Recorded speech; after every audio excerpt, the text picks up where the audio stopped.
Bagaimana Honda CBR berubah menjadi superbike buas? Bayangkan sebuah motor yang terlihat seperti baru keluar dari pit MotoGP, tetapi masih memakai lampu, spion, dan plat nomor untuk jalan raya. Itulah wajah Honda CBR 1000 RRR Fireblade hari ini. Agresif, tajam, dan dibuat seolah-olah udara pun harus menyingkir saat motor ini melaju. Namun, Fireblade tidak lahir dari perlombaan membuat mesin paling besar. Semuanya bermula dari satu gagasan yang jauh lebih sederhana. Tenaga besar tidak akan berarti banyak jika pengendara tidak bisa mengendalikannya. Pada awal 1990-an, banyak motor sport berkapasitas besar menawarkan tenaga tinggi, tetapi tubuhnya juga berat. Honda memilih jalan berbeda. Pada tahun 1992, mereka memperkenalkan CBR 900 RR Fireblade. Mesinnya berkapasitas 893 cc, tetapi bobot keringnya hanya sekitar 185 kg. Hampir setara dengan motor kelas 600 cc pada masanya. Hasilnya bukan sekadar motor yang cepat. Fireblade terasa ringan, lincah, dan lebih mudah diarahkan. Honda menyebut filosofi ini sebagai total control.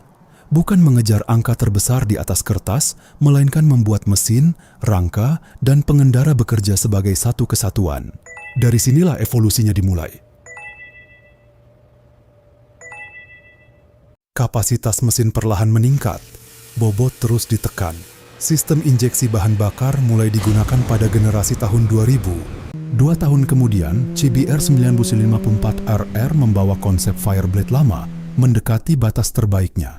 Lebih bertenaga, tetapi tetap kompak dan ringan.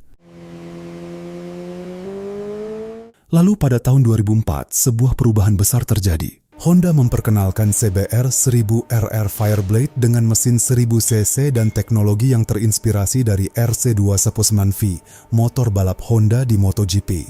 Suspensi, distribusi bobot, dan sistem kemudinya dikembangkan agar motor lebih stabil saat dipacu, tanpa meninggalkan karakter total control. Tetapi perubahan paling ekstrim datang pada tahun 2020.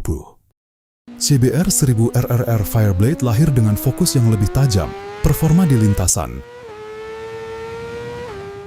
Mesin 4 silinder segarisnya menggunakan ukuran bor dan stroke yang berkaitan erat dengan pengembangan mesin balap Honda.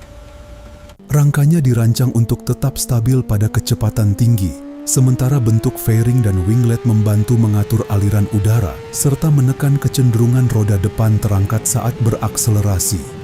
Setiap lekukan pada bodinya bukan sekadar hiasan. Saluran udara, posisi tangki, bentuk ekor, hingga sayap kecil di fairing depan memiliki pekerjaan masing-masing. Semua bagian dibuat untuk satu tujuan, membuat tenaga besar tetap dapat digunakan dengan presisi. Jadi bagaimana Honda CBR berubah menjadi superbike buas?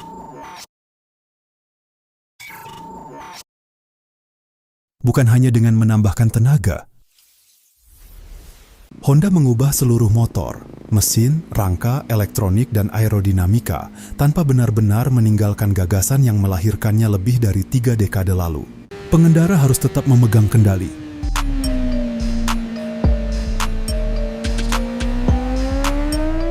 Dari Fireblade generasi pertama hingga CBR 1000 RRR, mana yang menurutmu memiliki desain terbaik?